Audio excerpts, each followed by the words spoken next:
Allez, à 7h49 sur Sud Radio vous explique comment va la santé mentale des Français 2 ans après le confinement.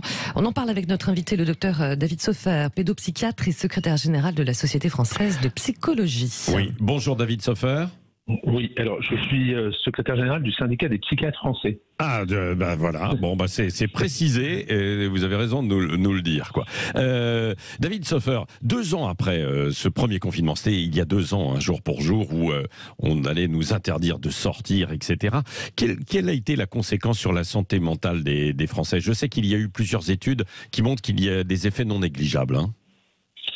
Alors, oui, il y a plusieurs études qui montrent qu'il y a des effets non négligeables, avec des retentissements qui varient énormément, en fait, par groupe à la fois d'âge, de pathologie.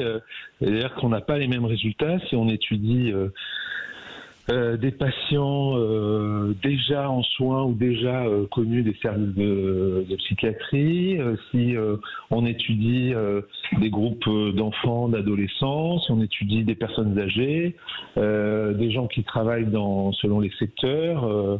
Donc voilà, on a des résultats qui sont quand même assez disparates, mais globalement on peut dire que l'impact a été important et avec un retentissement qui varie. Et voilà ce qu'on peut dire aujourd'hui, quoi. Ouais, c'est ça. Oui, c'est bien sûr difficile de tirer des conclusions à long terme. Il y a eu en fait l'effroi, la peur et l'angoisse des gens qui se sont un peu renfermés sur eux-mêmes, quoi, bien sûr. Et c'est là où il y a eu peut-être un travail à faire, quoi, pour s'ouvrir et vaincre les peurs, non? Oui, évidemment. Ouais. Mais vous savez, il y a des gens aussi qui étaient rassurés dans le temps du confinement. C'est ça qui rend les choses plus complexes et nuancées. Et puis il n'y a pas que la question du confinement, il y a aussi la question de la maladie. Le Covid, à un moment donné, a fait peur. Par son ampleur, par sa diffusion.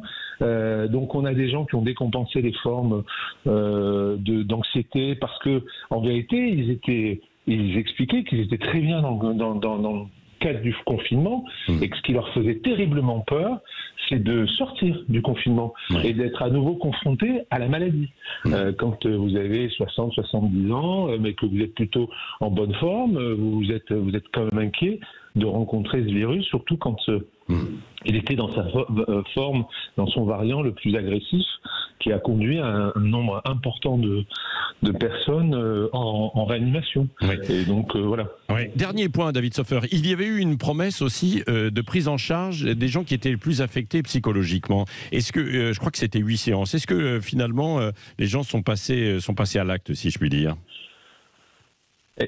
Il y a une forte demande, mais ça, si vous voulez, c'est une réponse sans doute insuffisante à notre goût à la question de l'offre de soins.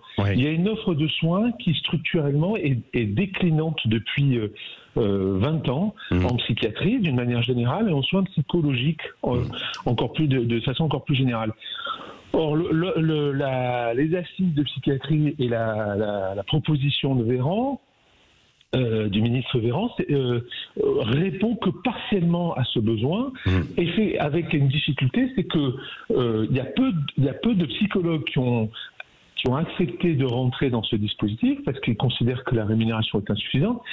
Donc l'offre est quand même relativement faible, mais elle est très elle est prise, elle est très investie par les patients qui sont orientés par leur médecin traitant. Donc en l'état ça marche, mais c'est très insuffisant parce que la question de la souffrance psychique, elle est aussi relative à la proposition. Quelle offre on a, quelle organisation on a.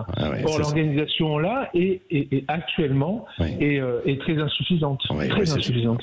Et puis le dispositif qui rentre, je crois, en application véritablement début avril. Seulement début avril. Seulement début avril, oui, absolument. Voilà. Merci David Soffer d'avoir été avec nous en direct ce matin sur Sud Radio.